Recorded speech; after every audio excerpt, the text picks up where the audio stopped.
साहिब की सलाम।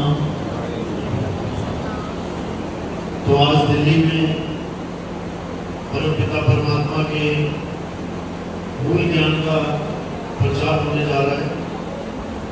बहुत बड़े भाग हैं उन जीवों के जो इस मूल ज्ञान को अपने पूरे जीवन काल में एक बार भी सुन पाते हैं, और उससे भी बड़े भाग हैं उन जीवों के जो इस मूल ज्ञान को थोड़ा सा भी समझ पाते हैं। क्योंकि सुनना बहुत आसान है, आते हैं लोग, सुनते हैं, चले जाते हैं, लेकिन इसको समझना बहुत मुश्किल है। समझना क्यों मुश्किल है? क्योंकि बिना विवेक के इस सत्संग को समझना नामुमकिन है।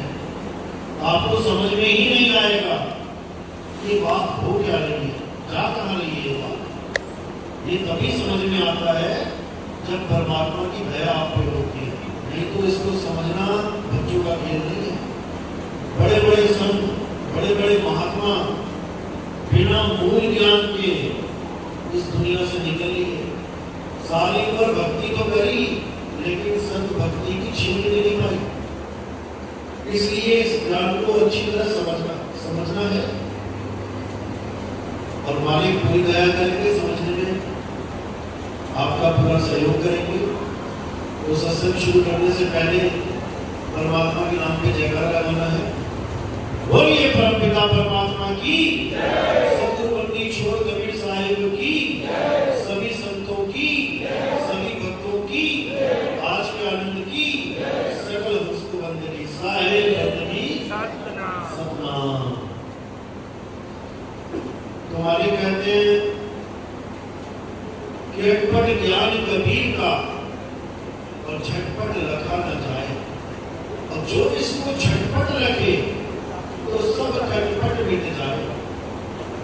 ये जन्मों जन्मों की जो खटपट है, जन्मों जन्मों की जो दौड़ है, पता नहीं कौन कौन सी जुगों में गए, क्या क्या बने, कहाँ कहाँ पैदा हुए, कहाँ कहाँ मरे, ऐसे ही पैदा होते मरते, पैदा होते मरते, यही खेल खेलते हुए आज इस इंसान चूल्हे को धारण करके बैठे हैं।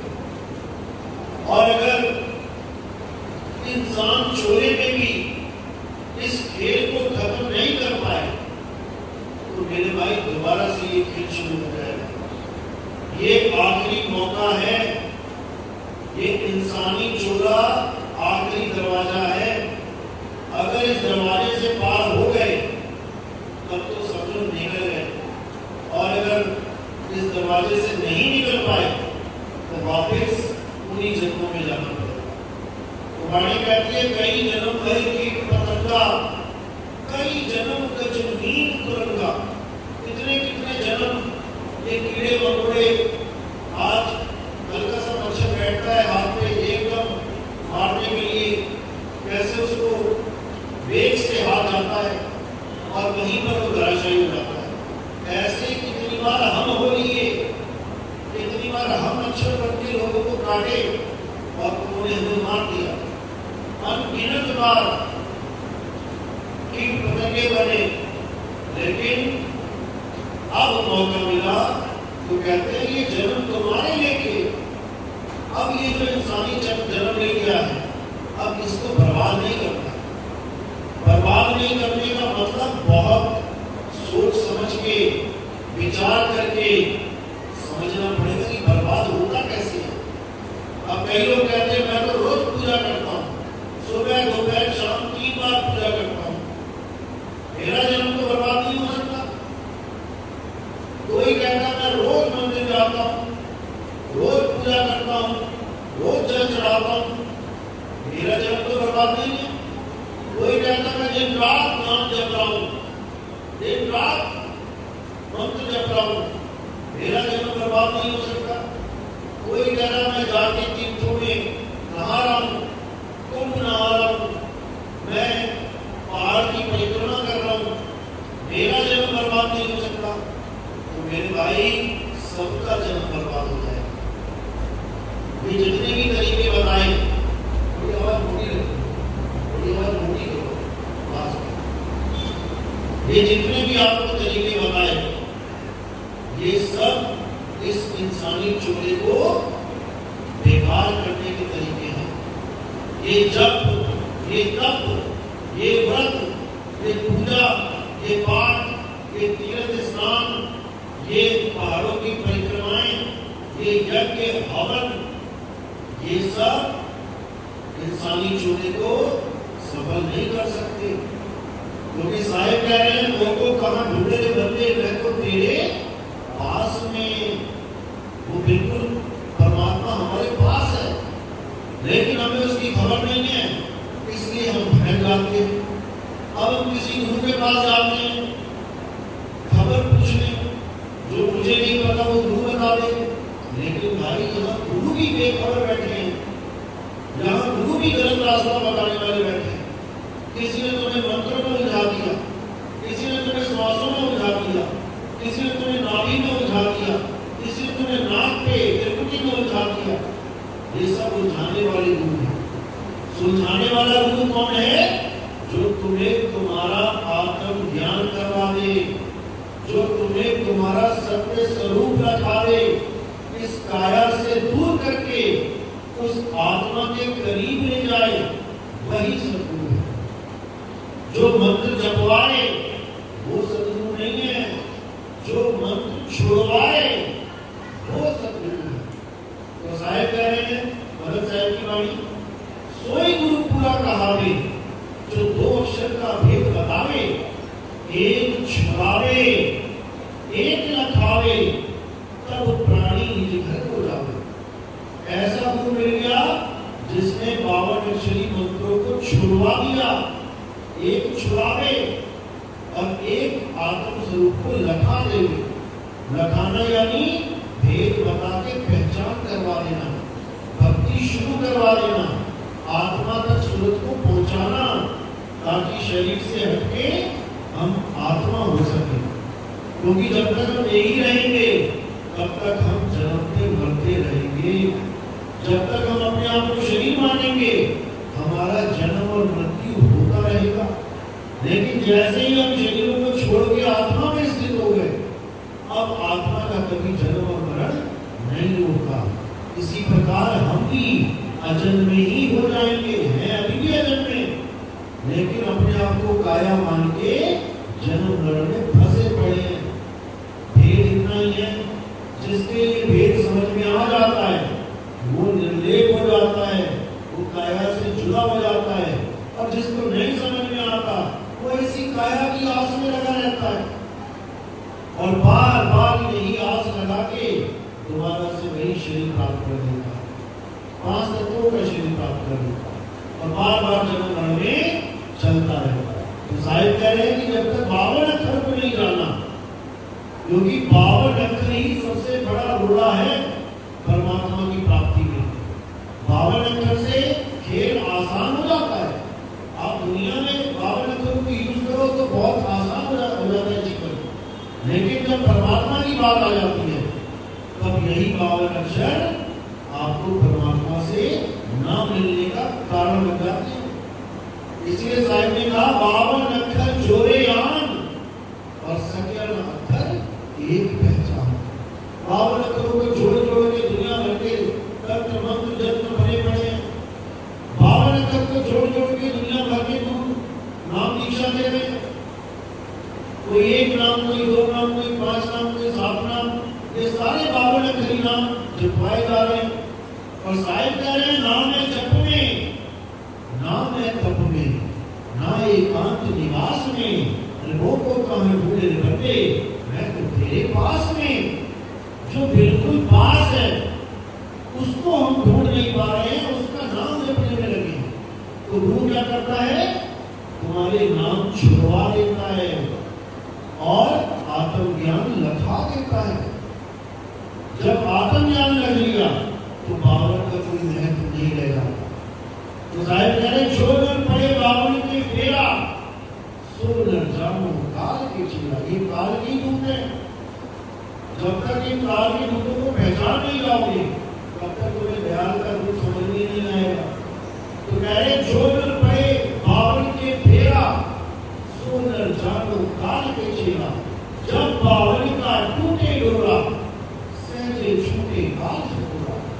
52 का डोरा टूट गया, कोई भी नाम जपते हो इससे कोई फर्क नहीं पड़ता। ये 52 अक्षर ही है। राम राम राम, श्याम श्याम, कबीर कबीर, कुछ भी जपो, ये सब 52 अक्षर है। तो इन 52 अक्षरों को किनारे करके उस राम के असली स्वरूप को पाना है, उस श्याम के असली स्वरूप को पाना है। क्योंकि राम और श्याम कोई शरीर नहीं है कि आप समझो कि राम जी शरीर है, कृष्ण जी शरीर है, कबीर साहब शरीर है, आप शरीर हो। शरीर तो इस आत्मा का रथ है, इसलिए इसको 10 इंद्रियों का रथ यानी 10 रथ बोला जाता है। और ये 10 रथ यानी 10 इंद्रियों का रथ तब तक चल रहा है जब तक राम इसके साथ है। जैसे ही राम को बर्बाद हो गया वैसे ही दशरथ धराशायी हो गया। यानी जैसे राम इस शरीर से निकले, वास्तव राम जैसे शरीर से अलग हुआ, ये शरीर धराशायी हो जाएगा। तो इसी को समझना है और कुछ नहीं करना है। किसी का विरोध नहीं है कि कोई राम जी का पुजारी है तो हमें अच्छा नहीं लग रहा, बहुत अच्छी बात है। किसी का कोई पुजारी है, ये नहीं कि कोई मुसलमान मस्जिद में जा रहा तो हमें अच्छा नहीं लग रहा, बहुत अच्छी बात है। 1000 गलत काम करने से अच्छा कि नमाज पढ़ रहा 5 टाइम। कोई सिख भाई गुरुद्वारे जा रहा तो हमें अच्छा नहीं लग रहा, बहुत अच्छा लग रहा है। हमें किसी से विरोध नहीं है, हमें बस ये बात समझानी है कि जिसको तुम पाना चाहते हो वो कहीं बाहर नहीं है। तो मंदिर जाते हो उसको पाने के लिए, वो मंदिर में नहीं है। तुम मस्जिद जा रहे हो, मस्जिद में नहीं है। तुम गुरुद्वारे जा रहे हो, गुरुद्वारे में नहीं है। गुरुवाणी ही कह रही है, क्या कह रही है? सब कुछ अंदर बाहर नहीं, और बाहर खोजे धर्म बुराई। सब कुछ तुम्हारे अंदर है। तुम्हारे अंदर यानी तुम्हारी काया के अंदर नहीं। काया के अंदर क्या है? खून है, हड्डियां हैं, मांस है, सारा गंद भरा पड़ा है काया में। इस काया में परमात्मा नहीं रहता।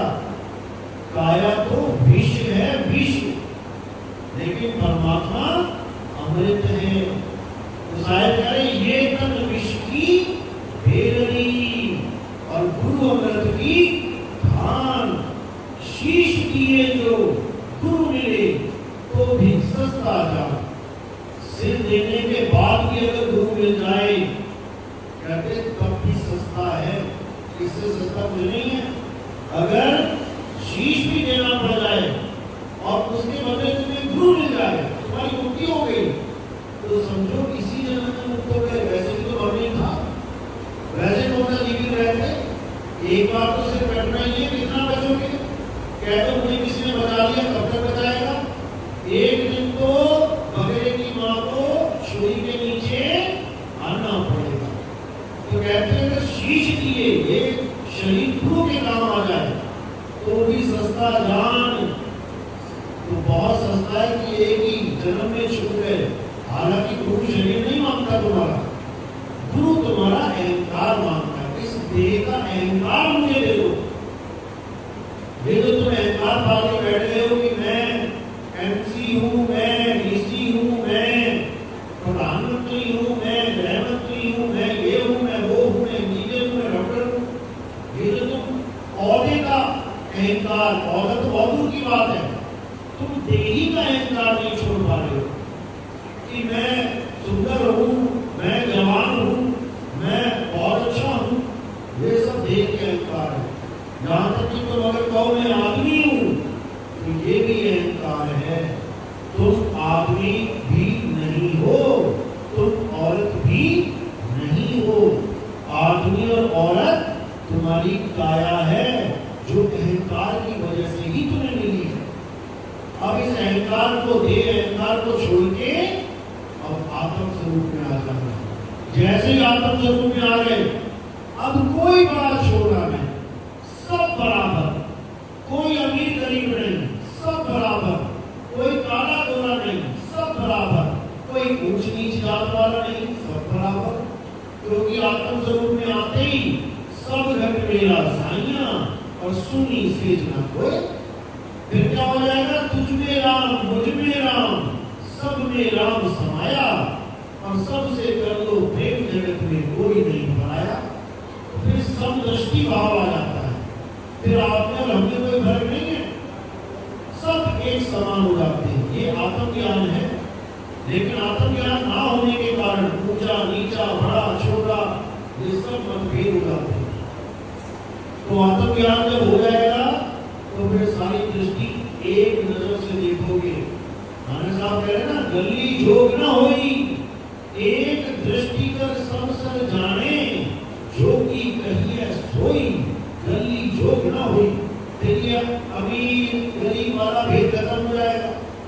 आप आश्रम में जाओ, बड़े बड़े आश्रम में, वहां पर बैठने के लिए भी सीटों पे लिखा रहता है VIP, VVIP, NRI, फलाना ठिकाना। बताओ, गुरुओं के आश्रम में जाकर भी अगर हम भेदभाव से मुक्त नहीं हो पाए तो हम कहीं भी नहीं हो सकते। लंगर क्यों चलाया गया? लंगर इसलिए चलाया गया ताकि किसी की कोई जात पात कोई पूछे ही ना, सबको एक लाइन में बैठ के भोजन करवाना है। जो तुम्हारे घर में जमादार आता है, जो गुसलखाना साफ करता है, लैट्रिन बाथरूम साफ करता है, उसको तुम अपनी थाली में नहीं गिरा सकते, घर में उसको अपने साथ बैठा के नहीं गिरा सकते। लेकिन जिस दिन गुरुद्वारे चले गए तुम्हें ये भी नहीं पता होगा कि इसी थाली में वो भाई खा के गया है खाना, तो उसी थाली में बैठ के खाओगे और वही सर्व है, वही डिटर्जेंट है, उसी से बर्तन साफ हो रहे हैं। वहां तुम्हारे अंदर एक बार भी ये नहीं आएगा कि इस थाली में पता नहीं कौन खा के गया होगा। और तुम अपने घर की थाली को अलग करके रख दोगे। अगर उसमें किसी ने खाना खा लिया जिसको तुम छूना भी नहीं चाहते, उसको 100 बार की धोके तुम्हारे दिमाग से क्या नहीं निकलेगा कि ये थाली शुद्ध हुई कि नहीं हुई। लेकिन गुरुद्वारे में जाके देखो कितना पवित्र स्थान है, तुम्हारे मन के भाव ही बदल जाएंगे। तुम एक बार भी पड़ोसी से नहीं पूछोगे साथ वाले से भैया तेरी जात क्या है, क्योंकि वहां पर ये काम है ही नहीं। तो ये गुरु का प्रसाद है। ऐसा ही प्रसाद जब आत्मज्ञान में आ जाएगा तो तुम किसी से जात नहीं पूछोगे कि तेरी जात क्या है भाई, तू शूद्र है कि तू वैश्य है कि तू ब्राह्मण है। फिर तुम्हें समझ में आ जाएगा कि जो हो है वही मैं हूं, जो तू सो हम। फिर दो नहीं रह जाएंगे, यहां तक कि आत्मा परमात्मा में भेद नहीं रह जाएगा। जीवों में तो क्या भेद रहेगा? राणा साहब कह रहे हैं आत्मा परमात्मा एको करे, अंतर की दुविधा अंतर है। ये सारी दुविधाएं खत्म हो जाएंगी और तब जो उजागर होगा वो होगा मूल ज्ञान। अभी तक तुम पवित्र ज्ञान में उलझे हुए हो, इसलिए भेदभाव चलता है। मूल ज्ञान में आके सब एक हो जाएंगे। कोई हिंदू नहीं, कोई मुसलमान नहीं, कोई सिख नहीं, कोई ईसाई नहीं। तो कौन हो जाएंगे हम सब जीव हो जाएंगे। और जो जो आत्मज्ञान को प्राप्त होता जाएगा वो जीव से आत्मा होता जाएगा, उसकी मुक्ति होती जाएगी। इसी को समझना है, इसी को समझाने के लिए बड़े बड़े शब्द आते हैं। और तुम्हें 84 का हवाला देके समझाते हैं कि भाई 84 से बचना, इस इंसान जन्म को सफल कर दे। तो कह रहे लक्ष्य 84 भटक के और पौपी अटकी आए, अब की पासा ना पड़ा तो फिर 84 का है। अभी तो अच्छी अच्छी गाड़ियां, अच्छे अच्छे मकान, अच्छी अच्छी दुकानें, ताला लगा दिया, आराम से सो गए, कुड़ी लगा के, किसी का भी भय नहीं कि कोई सोते हुए हमें मार जाएगा, कोई हमें नुकसान पहुंचाएगा। लेकिन 84 में चले गए, हिरण बन गए, अब गली बार बार तुम्हारे पीछे शेर पड़ेगा, बार बार तुम्हें अपनी जान बचाने के लिए भागना पड़ेगा। भागते भागते प्यास लगेगी, पानी पीने जाओगे, वहां पर भी एक बैठा हुआ है तुम्हारे इंतजार करने के लिए कि तुम आओ तो सही। तो बार बार जान बचानी मुश्किल हो जाएगी। अभी तो कितने आराम से बैठे, कोई चिंता ही नहीं है, केवल और केवल इसलिए क्योंकि इंसान बन रहे हो। लेकिन ज्यादा दिन का खेल नहीं है कि कोई कहे कि मैं इंसान ही बनूंगा बार बार, क्योंकि कई पद चल रहे हैं जो आपको ये घर में डाल देते हैं कि तुम इंसान ही बनोगे बार बार। ऐसा कुछ होने वाला नहीं है।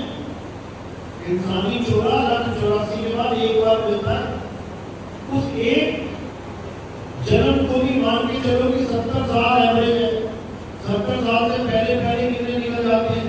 अब अपनी उम्र देख लो कितनी हो गई, किसी की 30, यानी आधी उम्र बीत रही है। अब उल्टी गिनती शुरू कर दो, किसी की 40, किसी की 50, कोई 60 का है, 70 वाले का तो पता ही नहीं कब चला जाए। उल्टी गिनती शुरू कर दो एवरेज देख के, 70 साल के एवरेज बना के कितने साल बचे हैं, गुणा 365 दिन ये लिख लेना जाके। उसके बाद रोज एक दिन घटाना शुरू कर दो, अपने आप होश में रहेगा कि मृत्यु आने वाली नहीं, तो भूले बैठे इसको। मृत्यु को भूल जाना ही सारे पतन का कारण है। आज जितना भी ताकत चल रहा है, जितना भी ये भ्रष्टाचार चल रहा है, केवल इसीलिए क्योंकि अपनी मौत भूल बैठे हैं। सोच रहे हैं हम थोड़ी नहीं मरेंगे, दुनिया आगे बढ़ने के लिए सबने जाना है। किसी ने आज चले जाना है, किसी ने कल, किसी ने परसों चले जाना है। जाना तो पड़ेगा, आए हैं तो जाएंगे। राजा रंग फकीर और एक सिंहासन चढ़ चले, एक बधे नंगी। ऑप्शन तुम्हारे पास है, सिंहासन पे चढ़ के जाना है, ऑप्शन कब भी है, और जंजीरों में बंधे जाना है, ऑप्शन कब भी है। ये तुम्हारे ऊपर है कि कैसे जाना है। सिंहासन पे जाना है तो प्रभु का सिमरन करो, मालिक को याद रखो।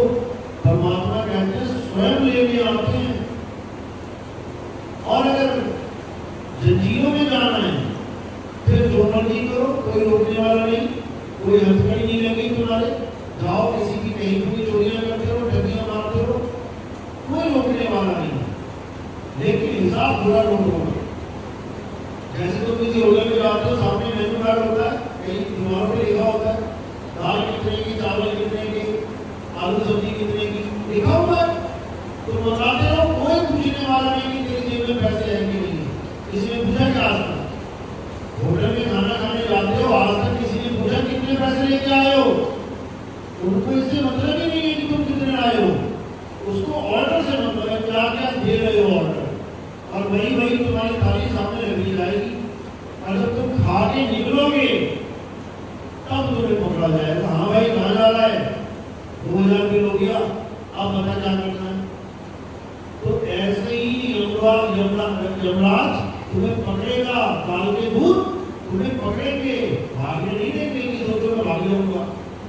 एक एक चीज का हिसाब हो जाएगा। इसलिए बचने का भी तरीका है और फंसने का भी तरीका है। बचने का तरीका क्या है, फंसने का तो बता दिया। बचने का क्या है, बचना चाहो काल जाल से, चीनो शब्द हमारा, और कहे कबीर अमर कर राखूं जो निज हुए हमारा। बचने का तरीका है कि अपने सत्य स्वरूप को जान लो, अपने शब्द स्वरूप को पहचान लो। साहिब कह रहे शब्द हमारा, तू शब्द का सुन मत जा सरक, और जो चाहे निज रूप को तो शब्द ही ले परख। अगर अपने सत्य स्वरूप को चाहता है कि इस काया को छोड़ के तुझे विश्राम मिले, तो अपने सत्य स्वरूप को जान ले। केवल सत्य स्वरूप में ही विश्राम मिलेगा, और तुम्हें कहीं विश्राम नहीं मिलने वाला, भागम भाग लगी रहेगी। क्योंकि सत्य स्वरूप अचल है, वहां जाके तुम अचल अवस्था को प्राप्त करोगे, विश्राम अवस्था में आ जाओगे। और अगर उसको प्राप्त नहीं कर पाए तो उसके बाद नाना प्रकार की योनियों में चलते चले जाओगे, चलते चले जाओगे, कोई रोकने वाला नहीं। तो इसी को समझना है। गीता में भी यही समझाया गया, हे अर्जुन, जो अपनी आत्मा में संतुष्ट हो जाते हैं, जो अपनी आत्मा में रमण करते हैं, जो अपनी आत्मा में तृप्त हैं, उनके लिए कोई धार्मिक कर्म कर्तव्य लागू ही नहीं होता। उनका एक ही कार्य है अपनी आत्मा में स्थित हो जाना। लेकिन कैसे होंगे? गीता का ज्ञान देने वाले तो मूर्ति पूजवा रहे हैं, पत्थर की पूजा करवा रहे हैं, कृष्ण जी को शरीर बता के पूजवा रहे हैं। लेकिन कृष्ण जी क्या कह रहे हैं गीता में, हे अर्जुन, मैं और तू ये शरीर नहीं है, ये शरीर तो हमारे रथ हैं। तो सोचो, रथों की पूजा करवाई जा रही है। जो रथ के ऊपर बैठने वाला है वो है नहीं वहां पे, रथ की आरतियां करवाई जा रही है। कैसे बात बनेगी? कभी बात बनने वाली नहीं है। गीता में एक एक चीज स्पष्ट दे रखी है, लेकिन कोई ना तो समझ रहा है और ना ही कोई समझा पा रहा है। हे अर्जुन, तेरा और मेरा ना तो कभी जन्म हुआ था, ना कभी होगा, ना कभी मृत्यु हुई थी, ना कभी होगी। हम तुम और ये राजा महाराजा, ऐसा कोई समय नहीं था जब हम नहीं थे, ऐसा कोई समय नहीं आएगा जब हम नहीं होंगे। यानी हम अजन्मे हैं, लेकिन जिस स्वरूप को हम प्राप्त हो गए हैं, ये नाशवान देह है, ये हमारा स्वरूप नहीं है। इसी को समझाने के लिए पूरा 18 अध्याय का ज्ञान समझा दो। इतनी सी बात बताने के लिए कि ये राजा महाराजा शरीर में नहीं आत्मा है, तो इनको मार। केवल शरीर मरेंगे, राजा महाराजा की आत्मा नहीं मरेगी।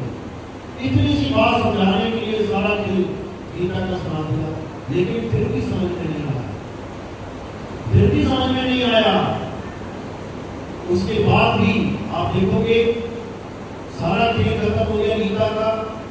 पांचों पांडव और द्रौपदी चल पड़े पहाड़ पे यात्रा करने के लिए। आपको हैरानी होगी जब आप उसको और आगे जाके देखेंगे। जीते तो पांडव ही कौरवों से, लेकिन स्वर्ग प्राप्त किसको हुआ और नरक में कौन गया? जब आप देखेंगे तो हैरान हो जाएंगे। सारे कौरव, द्रोणाचार्य, भीष्म पितामह, कर्ण, ये सब स्वर्ग में चले गए, और पांचों पांडव ये सब नरक में चले गए। जहां तक कि द्रौपदी भी नरक में चली गई। युधिष्ठिर को भी थोड़ी देर के लिए नरक भोगना पड़ गया। केवल युधिष्ठिर स्वर्ग में गया क्योंकि वो सत्यवादी था, लेकिन उसने जो झूठ बोला था, अश्वत्थामा मारा गया, उस कारण उसको भी थोड़ी देर के लिए नरक में जाना पड़ा। लेकिन बाकी पांडव और द्रौपदी तो नरक में पड़े हुए थे। हैरान हो गया वो ये देख के। जो कृष्ण जी के भगत, जो कृष्ण जी के साथ थे पल पल, उनको नरक हो गया, और जो उनके विरोधी थे वो सारे स्वर्ग चले गए। इसीलिए साहब ने बोला, निरंजन धन तेरा दरबार, जहां तनिक नहीं न्याय बेचा। तो यही है निरंजन का दरबार, जहां पर किसी के साथ न्याय होने वाला नहीं है। सब आते हैं, जीते हैं, चले जाते हैं। निरंजन हवा भी नहीं लगने देता तुम्हें कि तुम करने क्या आए उस इंसानी चोले में। उसकी मजबूरी है ये चोला देना। अगर उसकी मजबूरी ना हो तो ये चोला देने की राजी नहीं है, क्योंकि वो 84 में खुश है। उसकी धरती हरी भरी रहे, पेड़ पौधे उगते रहे, जानवर उछाले मारते रहे, खुश रहे, बढ़िया। इंसानी चोले से उसे खतरा है, क्योंकि जो इंसान बनता गया उसको बुद्धि और विवेक देना पड़ेगा। ये परमात्मा के साथ वादा है उसका कि 1,84 के बाद एक जन्म जरूर दूंगा मैं इंसान का। वही एक जन्म जहां से भागने का मौका है। अगर ये मौका तुमने गवा दिया तो समझ लो दोबारा उस निर्णय के जाल में फंसे रहोगे, और ऐसी दुर्गति करेगा वो तुम सोच भी नहीं सकते। केवल 1 घंटा तुम रोज कसाई की दुकान पे जाके खड़े हो जाया करो, या फिर 1 घंटा तुम इमरजेंसी में जो हॉस्पिटल होते हैं वहां जाके एक बार देख के आया करो। केवल 1 घंटा कसाई की दुकान पे खड़े हो जाओ, जहां पर कपड़े बैठ रहे हैं, जहां पर गोलियां बैठ रही है, तुम्हें अपनी असलियत याद रहेगी कि बेटा ऐसे मेरा नंबर लगेगा एक दिन। और जब हॉस्पिटल जाओगे तो तुम्हें ऐसे ऐसे दुख दिखाई देंगे, भले तुम कितने दुखी क्यों ना हो। तुम कहोगे परमात्मा का शुक्र है मैं वहां नहीं ले रहा हूं। तुम्हें अपने आप को ऐसा फील होने लग जाएगा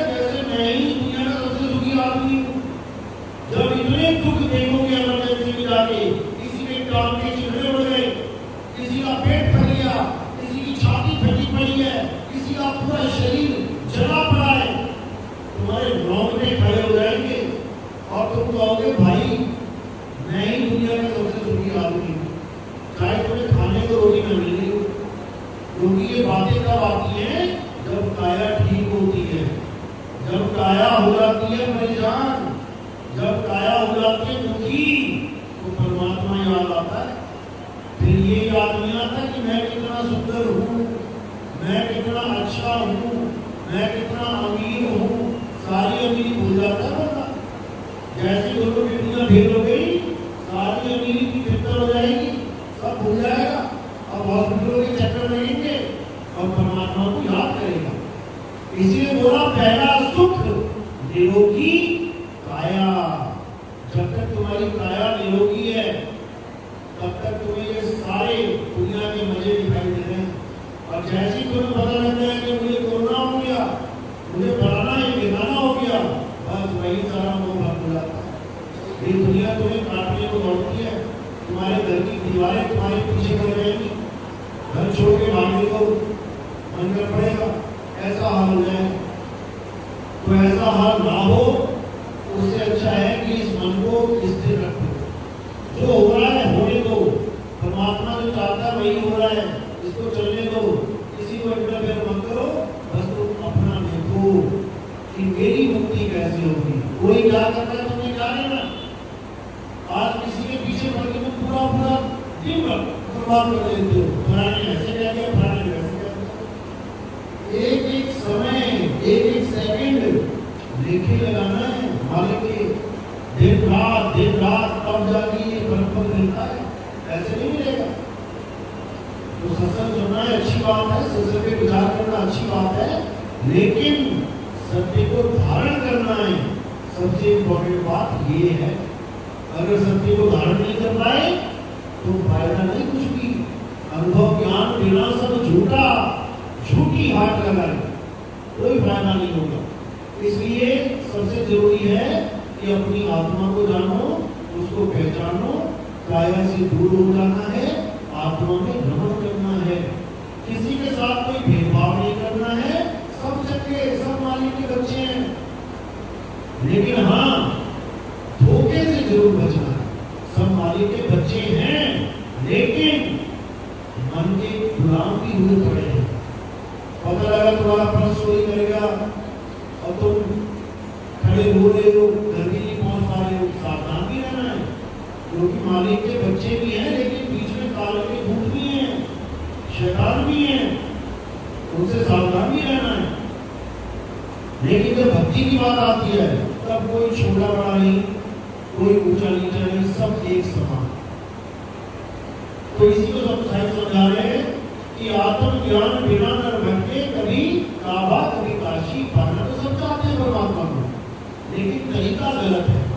कोई कहता है पोथी पढ़ के परमात्मा को पालूंगा। देखो कितने लोग वेदों को पढ़ रहे हैं, लगातार पढ़ रहे हैं, ग्रंथों को, रामचरितमानस को पढ़ रहे हैं, इतने पाठ कर लिए, इतने पाठ कर लिए, ग्रंथ पढ़ रहे हैं, ग्रंथ को पढ़ के सोच रहे हैं पार हो जाएंगे। कोई पार नहीं होने वाला।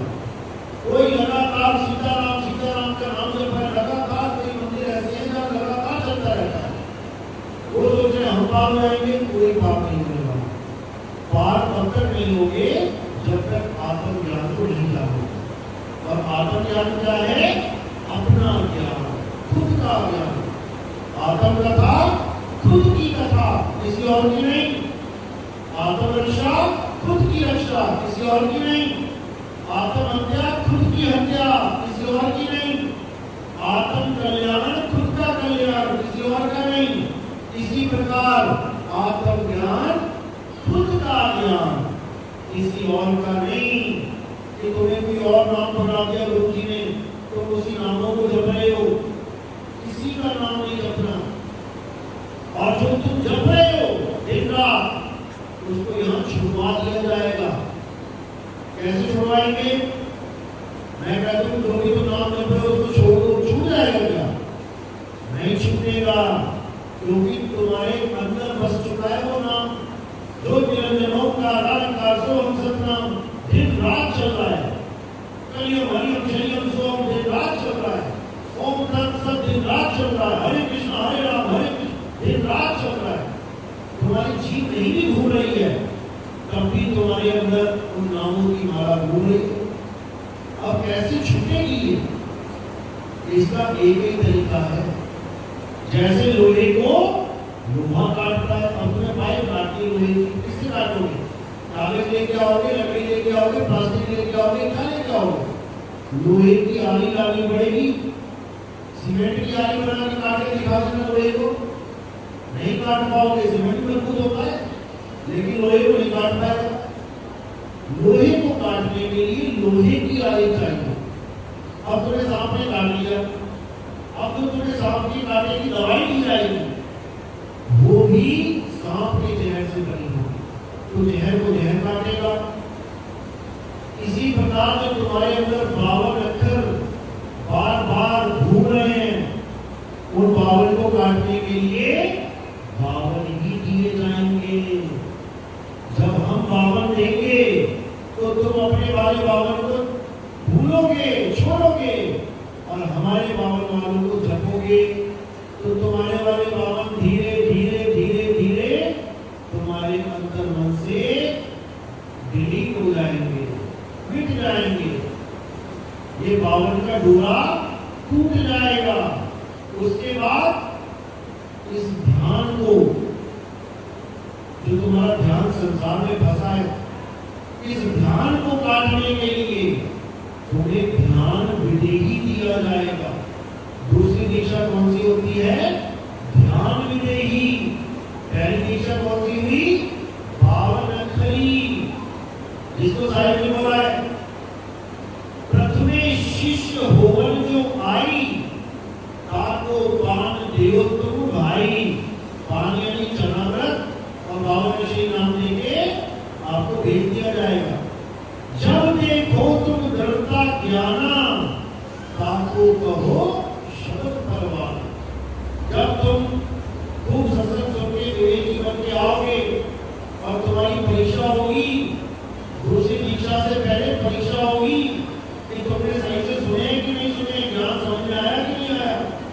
कि वैसे ही आ गए कि मेरे पिताजी ने लिया मैं भी ले लूं, मेरी मम्मी ने लिया है मैं भी ले लूं, पता लगा कल को पिताजी कहीं और चले गए तुम भी चले जाओगे, क्योंकि मेरे पिताजी छोड़ दिए तो मैं भी छोड़ दूं। ये वाला काम नहीं है यहाँ पे। यहाँ पिताजी का अलग एग्जाम होगा और बेटा जी का अलग एग्जाम होगा, दोनों की परीक्षा होगी।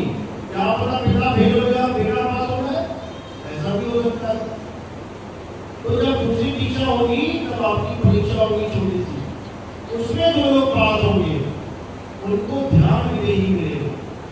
ध्यान विदेही मिलेगा तो ये 52 के नाम जो आज दिए जाएंगे ये छूट जाएंगे, इनको छुड़वा दिया जाएगा, नहीं जपना है, क्योंकि ये भी 52 अक्षरी है। तब ये बात बनेगी जब 52 का टूटे डोरा, सहजे छूटे काल झकोरा, तब काल भगवान का खेल खत्म हो जाएगा और सीधे ध्यान विदेही में तुम्हारी सुन रहेगी। और धीरे धीरे धीरे धीरे करके तीसरी दीक्षा नाम विदेही ये प्रकट होगी। ये कोई देता नहीं है, याद रखना इसको। कई लोग फोन करते हैं तुम ही तीसरी दीक्षा दे दो। अरे तीसरी दीक्षा कोई आलू खेती थोड़ी नहीं है जो बना के दे दूं। तीसरी दीक्षा परमात्मा स्वयं देते हैं जब तुम्हारी सूरत एकाग्र हो जाती है। समझ रहे हो? जब सूरत एकाग्र हो जाएगी 100%, तब क्या होगा? बलिहारी व घट की जिस घट प्रकट हुए। तीसरी दीक्षा में बलिहार जाएंगे जिसकी प्रकट हो जाएगी, और ये मालिक की दया से होगा। ये ऐसे नहीं होगा। तुम्हारी लगन और मालिक की दया ये दोनों काम करेगी।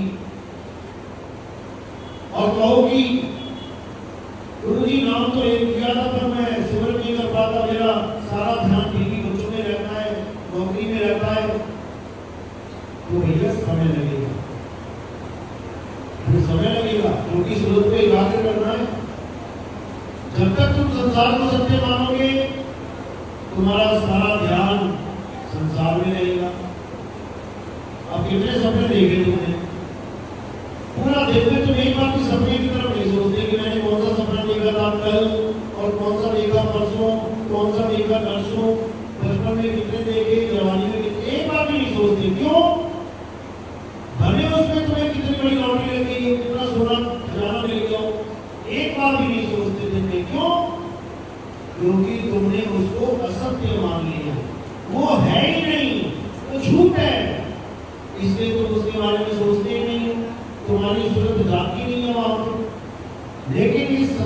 को तुमने मान लिया है सत्य, तो बार बार तुम्हारी सूरत इसी संसार में आती है। इसलिए अब करना क्या है, सबसे पहला फॉर्मूला ये है कि इस संसार को मिथ्या जान लो। ये संसार झूठ है, जो तुम्हें दिख रहा है ये केवल कोई कल्पना है। जैसे सपने में तुम्हें सपना असली लगता है, वैसे ही तुम्हें यहाँ पर ये संसार असली लग जाता है। इसीलिए तुम्हारा सारा ध्यान इस संसार में लग जाता है। इसीलिए बोला साहब ने, सूरत बसी संसार में तासे पड़ गई दूर और सूरत बांध स्थिर करो आठों पहर हुजूर। इस सूरत को बांध के स्थिर करना है आठों पहर। अगर कर लिया तो समझो मुक्ति हो जाएगी, नहीं तो वापस 184 में जाना पड़ेगा। पता नहीं किस माँ के गर्भ में जाना पड़ेगा।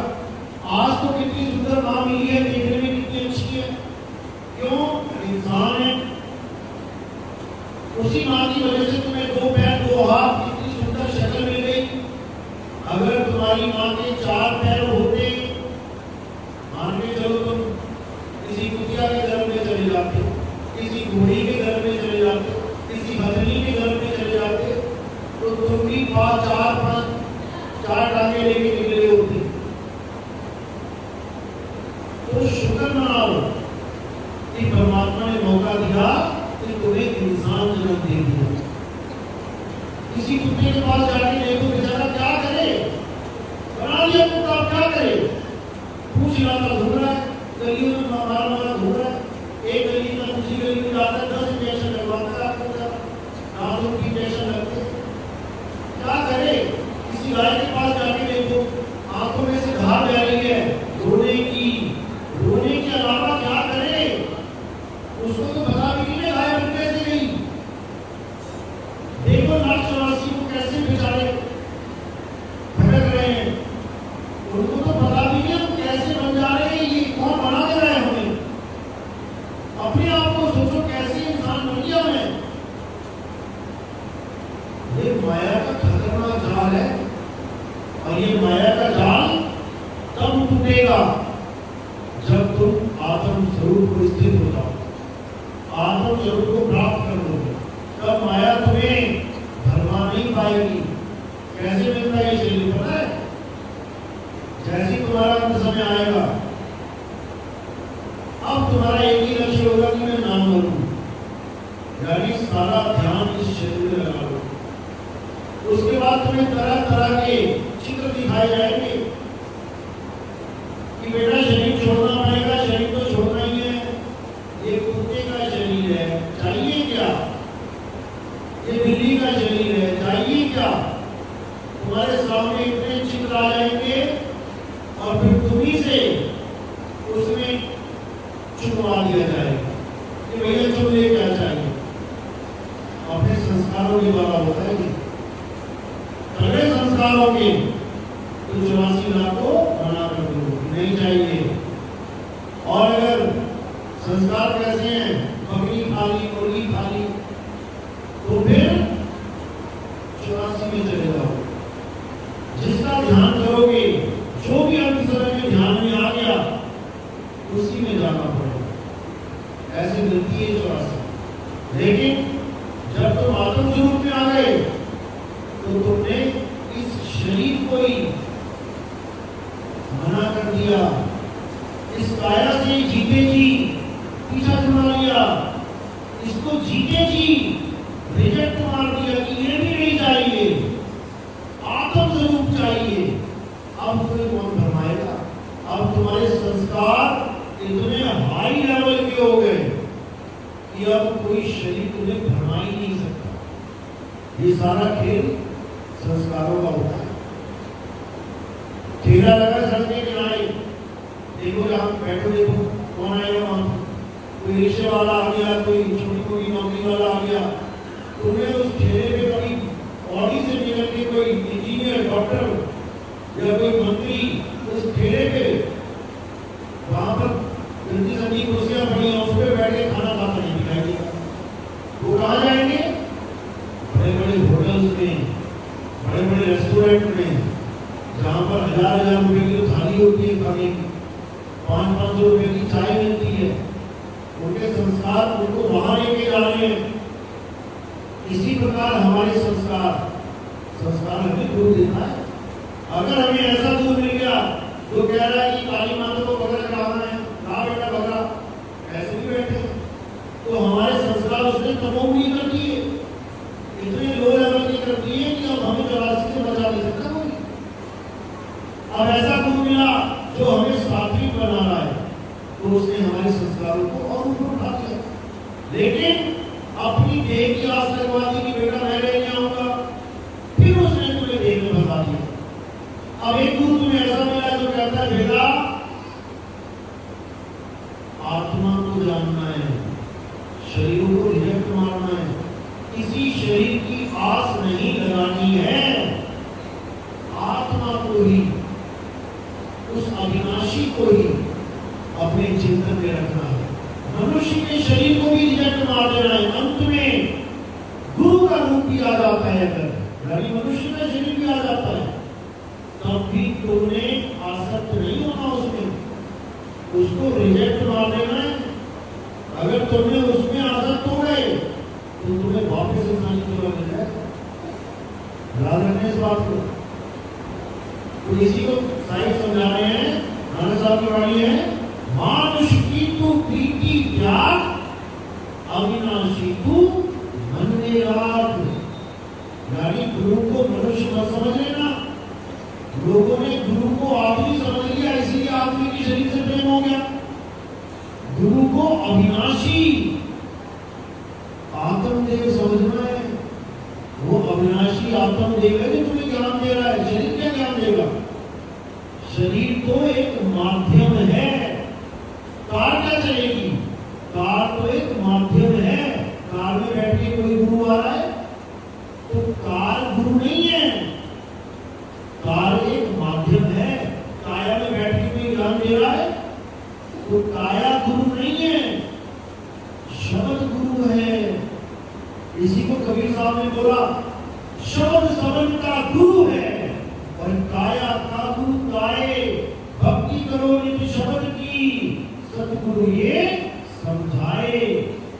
लेकिन वो कोई बावन श्री शब्दों की बात नहीं है कि कोई कहे कि मंत्रों की भक्ति करो। अरे तंत्र मंत्र सब झूठ है, इनमें ना भरने कोई, और सार शब्द जाने भी ना कागा हंस ना होए। जब तक सार शब्द रूपी आत्म ज्ञान को नहीं प्राप्त कर लिया, सार शब्द यानी आत्मदेव, परमात्मा कह लो, आत्मदेव कह लो, एक ही बात है। जीवात्मा नहीं कहना है, आत्मदेव, देवों के देव महादेव आत्मदेव, उसको जानना है। तो सार शब्द उसी आत्मदेव का पर्यायवाची है, जिसको सार शब्द भी कह देते हैं, शब्द गुरु भी कह देते हैं, अखंड शब्द भी कह देते हैं, अखंड नाम भी कह देते हैं, सत्य नाम भी कह देते हैं। तो इसी को बोला सतगुरु वैसा चाहिए और जैसा सुख सुहाए, सार सार तो कही रहे।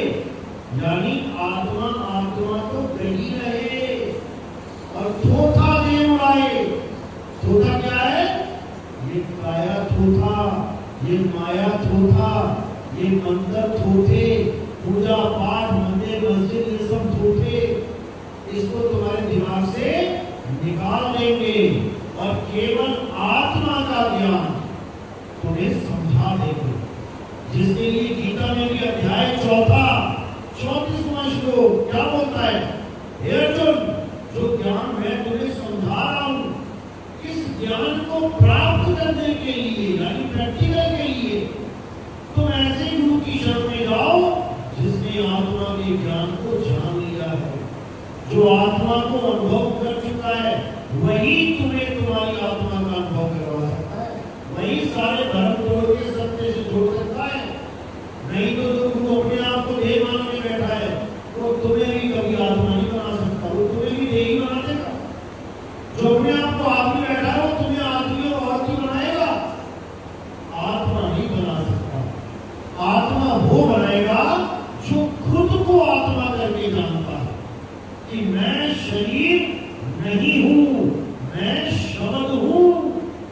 हम है शब्द, शब्द हम माही, हमसे भिन्न और कछु नहीं। शब्द न भिन्न से देही, कहे कबीर हम शब्द सभी ही। ये है खेल, लेकिन इस खेल को समझना बच्चों का खेल नहीं। चलो आज का सत्संग यही समाप्त करते हैं। और नाम की वाले कौन है आप कह दो।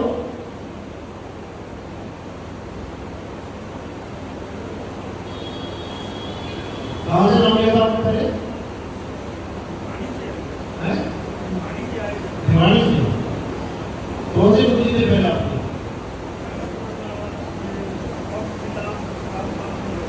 अच्छा, कितने साल में वहां पर?